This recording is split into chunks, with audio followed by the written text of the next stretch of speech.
Hey y'all, my name is Adina Barnett Miller, but I'm known to my students as Mrs. B. I've been passionate about West Virginia history for as long as I can remember, but my mom would tell you it all started when I was 3 years old and she bought me a West Virginia counties puzzle at Gino's Pizza. I've taught history in Ripley, West Virginia for over 20 years now, and I'm an adjunct professor who teaches college West Virginia history to high school students.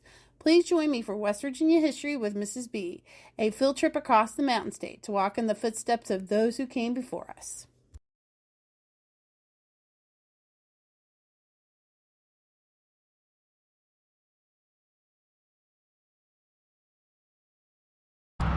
Hey y'all, it's West Virginia History with Mrs. B, and we're here today to talk about a remarkable, amazing woman named Katherine Johnson. And so we are starting our journey today in White Sulphur Springs in Greenbrier County, the birthplace of Katherine Johnson, and we are with her historical road marker. And so it says she was born in 1918 in White Sulphur Springs. She attended high school at West Virginia State College. By the way, she went to high school at age 10. The reason why she's going to leave Greenbrier County to go to college at West Virginia State and to go to high school at West Virginia State is because there was no black high school in Greenbrier County. So they wanted her to go and get the best education possible, and that was at West Virginia State College, which is one of West Virginia's two historically black colleges and universities. And so at the age of 18, she will receive a bachelor's degree. So like the time that we're normally graduating from high school, she already has a college diploma. She studied mathematics and French. She had classes, mathematics classes that were designed just for her in applied geometry because she was so talented and gifted. In 1939, she will be the first African-American woman to integrate West Virginia University's graduate schools. So there will be two black men and her. She will be the first black woman to integrate the graduate programs at West Virginia University. And in 1953, she began a 33-year math career with the agency that will become NASA. And she will calculate trajectories for John Glenn and others to go into orbit, as well as make it home safely. Her knowledge of applied geometry was second to none. She'll be the first woman in history to have her name on a NASA authored paper about anything, and it was about the trajectory to get John Glenn back home. She will be awarded the Presidential Medal of Freedom in 2015, and she died in 2020. So we love Katherine Johnson. She's such a hero to people from West Virginia. You know, she's the daughter of an educator. Her mom was a teacher. Her dad was a farmer and a janitor. He stayed here in White Sulphur Springs. She spent her summers here growing up in White Sulphur Springs. But they knew the power of education, her family did, and so at a very early age, at only age 10, she and her mom and her siblings packed up and moved to Institute in Kanawha County so that she could go to high school and she could go to college, because you know, education changes everything for people. All right, we're still in White Sulphur Springs, and we are now at the White Sulphur Springs Public Library. I wanted to show that the street here at the library has been changed to Katherine Coleman Johnson Way. So there you go, that's Katherine Johnson Way to the library. And here is the library, which is now named for Katherine Coleman Johnson. This building is named in her honor. She is one of the White Sulphur Springs' most famous residents. You know, a lot of famous people came to visit the Greenbrier, but she's someone that can say that she was born and raised here. And so it's so cool that because of the Hidden Figures movie and the Hidden Figures book that came out first, people now know her name, and that they have come out to pay honor and respect to her and to remember her for perpetuity, because this library and this beautiful sign is that tangible reminder of every person that comes through White Sulphur Springs that Katherine Coleman Johnson belongs to this community.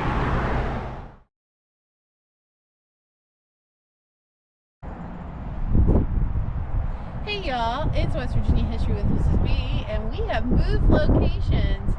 We are now at West Virginia State University in Institute, West Virginia, in Kanawha County, and we are now at the Katherine Johnson Plaza here on campus to talk more about the life of Katherine Johnson. And so this space that we're in was dedicated to Katherine Johnson in 2018. She even came to the dedication of this space. And so I want to share the plaque with you and tell you a little bit more about Katherine Johnson's time here at West Virginia State University. And it says, Katherine Johnson, a native of White Sulphur Springs, West Virginia, Katherine Coleman Goble Johnson first came to Institute at the age of 10 to attend high school that used to be part of West Virginia State's campus. Important to note, even though the West Virginia State Constitution says that all students have the right to a free, thorough, and efficient system of public schools, many portions of the state of West Virginia did not have high schools for black students, and so they could get a K-8 education, well, not even K-8, 1 through 8 education in their home counties, but if they wanted to pursue and get a high school diploma, they would have to leave. So for example, when we talk about Carter Woodson left Fayette County because there was no high school for black students, and he went to Huntington. Katherine Johnson faced the same problems here, in Greenbrier County. There was no place for her to go to high school, and so she and the family leave at the age of 10, when she's at the age of 10, to come all the way to Kanawha County, which is about a 2-hour drive on the interstate today, but it was a much longer journey at that time, so she could get a high school degree. And so it says here, after graduating high school at the age of 15, Katherine enrolled for college classes at West Virginia State. During this time, she began a lifelong relationship with her beloved new chapter of Alpha Kappa Alpha, Sorority Incorporated, and she excelled in her studies and graduated summa cum laude in 1937 at the ripe old age of 18 with 2 bachelor's degrees, 1 in mathematics and 1 in French. I want to share a little bit from the West Virginia State website about Katherine. She said about West Virginia State, "You got the best education that could be at the time in Institute." She recalled in the documentary Rise Up West Virginia, "You knew everyone. It was a small high school and it was pleasant to be there, but everyone knew you. Everyone in the high school knew everybody in the college, and it was just like being at home." She immersed herself in the mathematics program at West Virginia State, and she was inspired by one of her professors, Dr. William Shiflin Claytor, to dream bigger. The young professor encouraged her by telling her that one day she would make a great research mathematician and he would help her. She said, "Many professors tell you that you'd be good at this or that, but they don't always help you with your career path." She said that he made sure I was prepared to be a research mathematician, she recalled in an interview for NASA. She became a teacher even for several years, but she never forgot about the encouragement of her professor and her mentor at West Virginia State. So after she leaves West Virginia State, she's going to teach for a while. In 1953, she was hired as a research mathematician, or what was known as a human computer, at the Langley Research Center of the National Advisory Committee for Aeronautics. This is the precursor to NASA. So she's not only going to work for NASA, but the precursor for NASA, which became NASA in 1958. She was known especially for her calculations of the 1961 trajectory of Alan Shepard's flight when he became the first American in space. The 1962 verification of the first flight calculation made by an electronic computer for John Glenn's orbit. She checked it all and made sure it was right. And in the 1969 Apollo 11 trajectory to the moon. I mean, you think about that. This woman, she not only changes the face of the United States, but she changes the world when she does the mathematic calculations for the first moon landing. It says Katherine's pioneering work was widely recognized following the publication of the book The Hidden Figures and the release, of course, of the movie. And in 2015, she received the Presidential Medal of Freedom, the highest award that can be bestowed upon a civilian by President Barack Obama. And if you have the opportunity, you should definitely look at pictures and coverage of that day. I think it's so super sweet when President Obama reaches down and gives her a kiss on the cheek. It's really beautiful. So let's go look at Katherine's statue here on campus.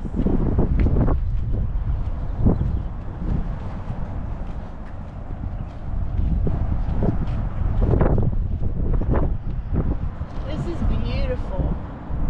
It's beautiful. And if you look at the book in her hand, it says, "Always love, do your learning best." That's so gorgeous.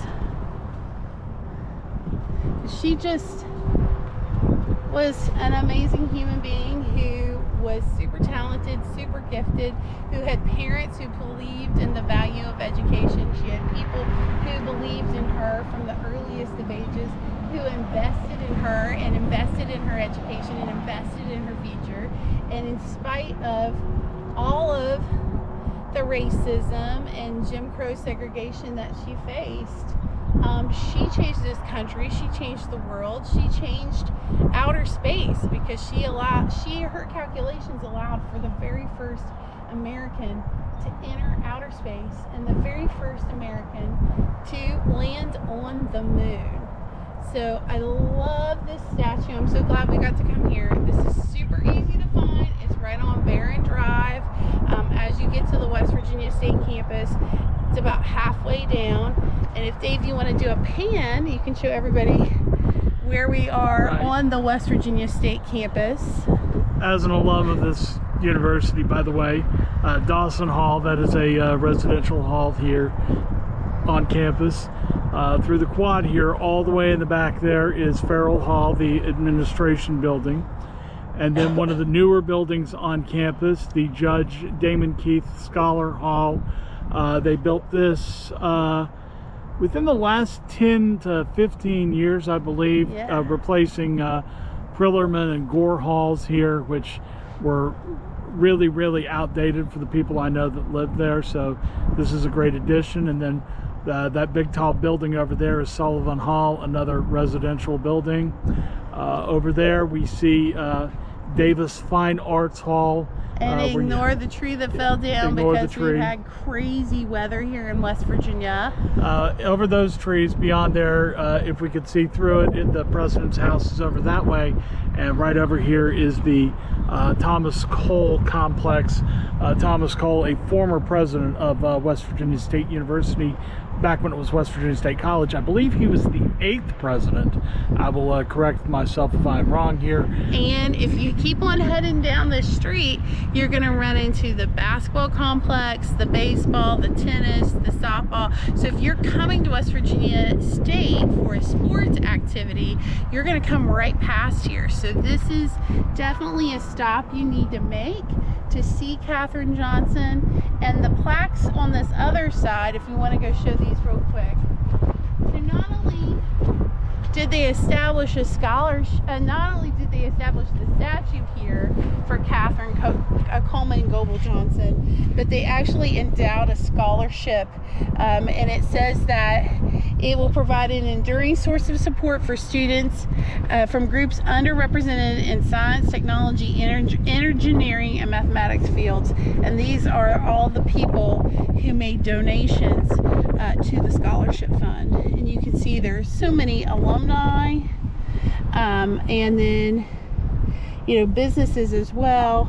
And then all these, look at these West Virginia State, like Class 64, 72, Atlanta Alumni Chapter, Baltimore Alumni Chapter, Charlotte Alumni Chapter, Chicago Alumni Chapter, Cleveland. So, not only people who are here in West Virginia had a hand in this, it's people that were touched by West Virginia State, also people, who are touched by Katherine Johnson's story and her enduring legacy on behalf of the people of West Virginia and the world. So you definitely need to come down here and see this statue if you're in the Charleston area. It is just gorgeous. It's a gorgeous statue. And to think that Katherine Johnson was actually here makes it all the sweeter.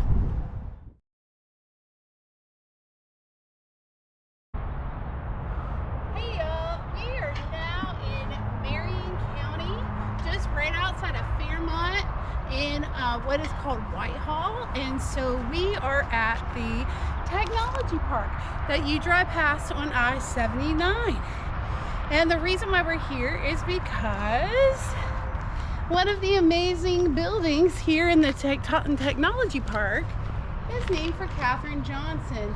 And it's the Katherine Johnson Independent Verification and Validation Facility that is run by NASA and West Virginia University.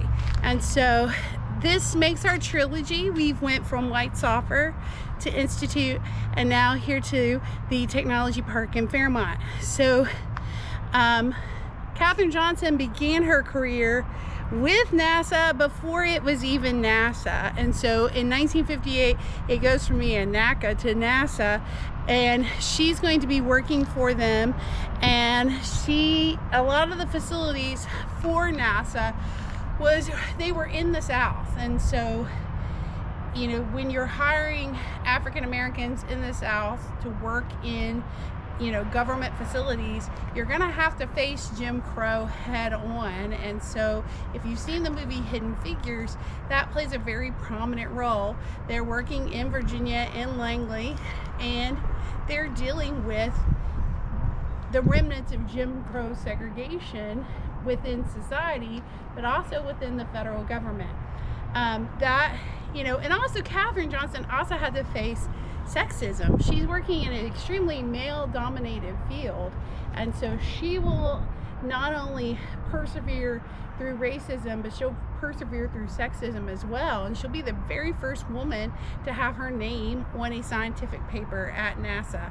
And the reason why we remember her and we have these buildings named for her is not only is she going to calculate the trajectory for John Glenn when he came back from his trip to outer space, but she's going to do the same thing for other trips, including Apollo 11, when they go to the moon and then they come back. Like, she was the one that did the independent verification and validation.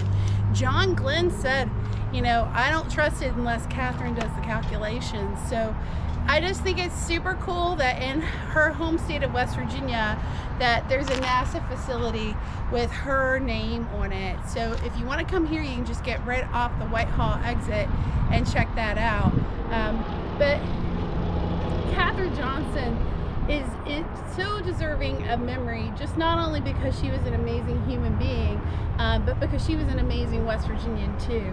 And she, you know, battled through racism and sexism her entire career, and she became a scientist and a mathematician that we all can just admire and respect and learn so much from. So I hope you enjoyed this episode of West Virginia History with Mrs. B, and I hope that you will come and pay homage to Katherine Johnson when you're in Fairmont, when you're in Institute right outside of Charleston, or when you're in White Sulphur Springs in Greenbrier County. Thank you so much. Thanks, y'all, for watching. Please like, share, and subscribe to West Virginia History with Mrs. B on both Facebook and YouTube.